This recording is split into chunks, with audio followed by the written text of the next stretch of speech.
That's right. The #1 crypto hater on YouTube has returned. Breaking down how MicroStrategy had essentially turned itself into a giant leveraged bet on Bitcoin. My argument was simple.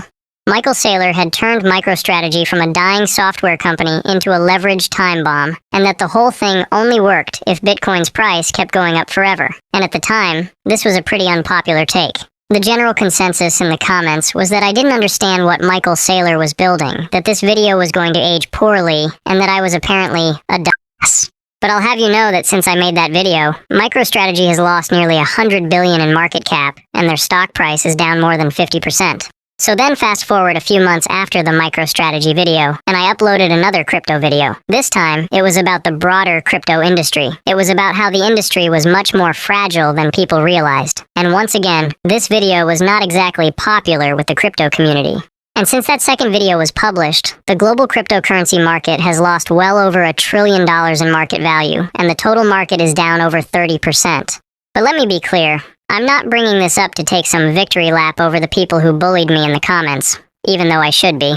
I'm bringing this up to highlight the fact that both of these videos were built off of the same idea. The idea that underneath the narratives, parts of the crypto ecosystem are much more fragile than people are admitting, and that underneath all the narratives, there are real issues with the crypto industry. Which leads us to the obvious follow-up question, what about Bitcoin? And that's because Bitcoin isn't just another crypto project. It's the foundation the entire industry is built on. It's the bottom block in a very tall, very unstable game of Jenga. And that's what I'm going to be talking about today, because Bitcoin's price is driven by the same false narratives. Narratives that say Bitcoin is digital gold, that it's the future of money, and that it's a hedge against inflation and corruption. And if you've spent any time in the crypto industry, you've heard these same arguments 1,000 times. But here's the problem. When you actually start testing these narratives, when you stop looking at the story and start looking at the data, what you start to see is something very different. You start to see a pattern where the story keeps changing every time the technology fails to deliver on previous promises. But to understand Bitcoin's real value, we have to start with a much simpler question. What is Bitcoin actually supposed to do?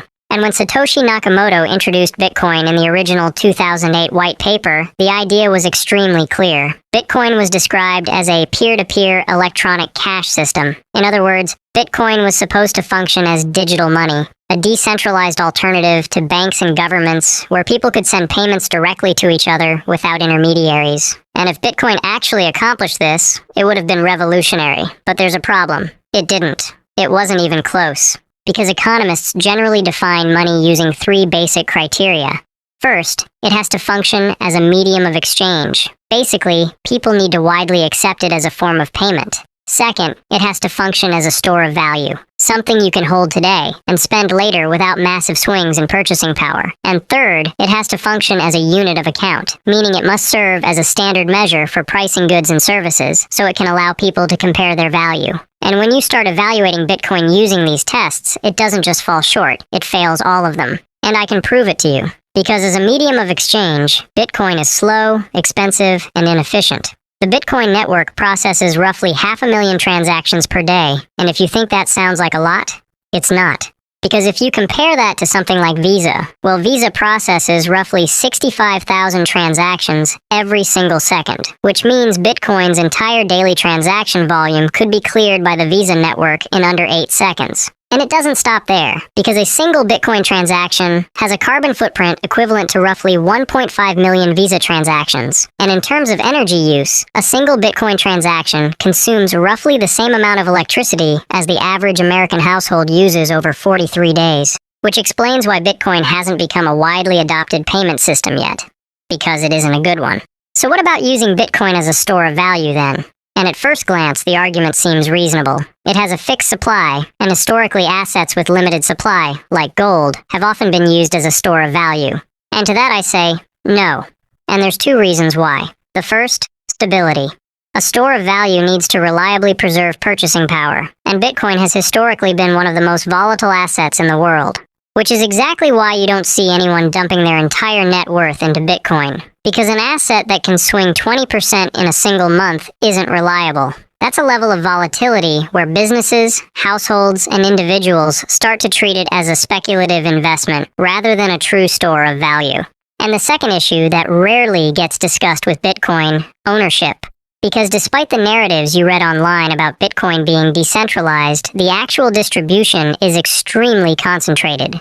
Because roughly 2% of addresses control 95% of the supply, and when ownership is this top-heavy, price movements can easily be manipulated by a relatively small group of large holders. Like the recent Jane Street incident. Because right now, Jane Street is currently being sued for allegedly helping trigger the 2022 crypto winter and wiping out $40 billion in market value. And the fact something like this is even possible isn't exactly the kind of foundation you want for a stable store of value. So, what about the third requirement, Bitcoin as a unit of account? Well, let's just say this one doesn't exactly knock it out of the park either. Because even businesses that accept Bitcoin as a form of payment don't actually price things in Bitcoin. They price everything in dollars and then convert the amount into Bitcoin at the moment of payment. Which means Bitcoin isn't actually acting as an economic measurement, it's just temporarily passing through the transaction. And even after laying out the specific reasons why Bitcoin fails each of the three basic functions of money, I already know the response that's coming from the Bitcoin crowd. Well, we haven't given it a fair shot yet. And to that I say, well, we actually did. Because if you want to see what Bitcoin actually looks like when people try to use it as a real currency, you don't have to speculate anymore, because we already ran that experiment. Because back in 2021, El Salvador became the first country in the world to adopt Bitcoin as legal tender. The government launched a national wallet called Chivo. They required businesses to accept it as a payment, and even gave every citizen $30 worth of free Bitcoin as an incentive for people to try it. It was finally time. This was Bitcoin's magnum opus moment, the moment where Bitcoin finally showed the world it could function as a real monetary system. And the results? Well, it was a huge failure. Because according to IMF data, Bitcoin accounted for less than 2% of El Salvador's remittances. So after years of government promotion, legal tender status, and even a monetary bribe, 98% of people still chose to send money internationally through a traditional financial system. Which is a huge deal, because remittances were supposed to be Bitcoin's magical use case, that it would allow people to send money across borders without banks, fees, and without friction. And when people actually had the option to use Bitcoin to do so, nobody did it. And it gets worse. Because when the Chivo wallet launched, millions of people signed up immediately. But data from the National Bureau of Economic Research shows that 60% of users downloaded Chivo to cash the $30 bribe and never made another transaction on the app, meaning they just downloaded it for the free money and bounced. And fast forward to today, and reports show that 66% of El Salvador's population considers Bitcoin a failed project, and 77% believe that further public funds should not be used to support Bitcoin. Which brings us to the harsh reality of Bitcoin, because if it doesn't function well as a medium of exchange, it doesn't function well as a store of value, and it doesn't function well as a unit of account. Then we're left with a very obvious question: where does the value of Bitcoin actually come from? And the answer to this question lies at the foundation of Bitcoin, because once you strip away all the narratives, remove all the marketing, and ignore the memes, the only thing left is a very old concept in finance. Something economists call the greater fool theory. And this theory says that the price of an asset doesn't necessarily have to be justified by its underlying value, as long as there's a greater fool willing to buy it from you later on for a higher price. And when you start to look at not only Bitcoin, but the entire crypto market through this lens, it becomes a lot more clear. Because Bitcoin doesn't generate cash flows like a stock does. It doesn't produce goods like a commodity. And in reality, it has pretty much no widespread utility. The price is entirely dependent on the belief that a greater fool will buy it later for more money. And that belief creates demand. And then that demand drives the price higher. And then the price going higher attracts more buyers. And the cycle repeats again and again. So every narrative you hear about Bitcoin serves a very specific purpose. Whether it's the digital gold argument, the future of money argument, or the hedge against inflation argument, these stories are crafted to create new buyers. Because the moment new buyers stop entering the market, the entire machine breaks. And that's the uncomfortable reality of Bitcoin.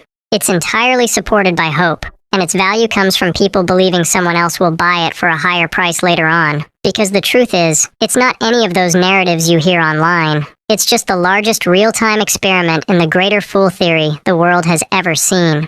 And it might not be today, and it might not even be tomorrow, but eventually, you will run out of greater fools.